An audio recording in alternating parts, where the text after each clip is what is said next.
This section examines the principle of the clutch. A clutch connects and disconnects one rotating mechanical component from another. An automobile clutch transmits torque from the engine to the transmission, and the driver uses a release mechanism to control the flow of the torque between them.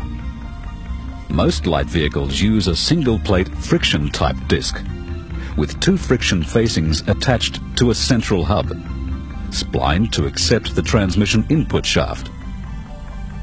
The friction facings are clamped between the flat surface of the engine flywheel and a spring-loaded pressure plate bolted to its outer edge.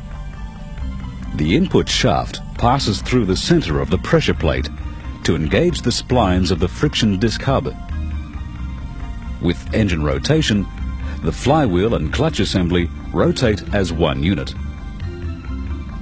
Engine torque is transferred from the flywheel through the friction facings to the splined hub and into the transmission. Moving a clutch pedal operates the release mechanism to control the flow of torque between the two units.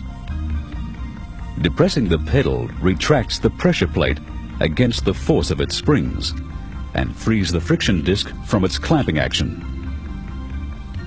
Releasing the pedal reapplies the clamping force and reconnects the two units.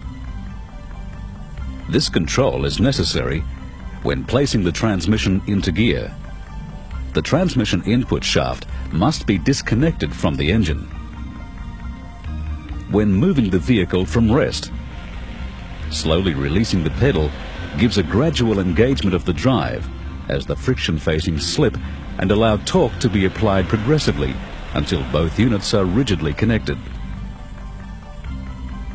When selecting an alternative ratio, that is, changing gears when the vehicle is in motion, the transmission of engine torque must again be interrupted for this to occur.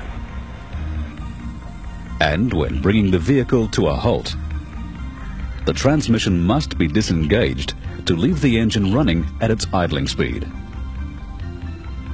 The amount of torque a clutch can transmit depends on the coefficient of friction between the friction facings and their mating surfaces, the mean radius of the facings, the number of facings in contact, and the total spring force. Increasing the diameter of a clutch increases its torque capacity, as does increasing the spring force. Two or more clutch plates can be used to form a multi-plate clutch, increasing the number of facings and torque capacity.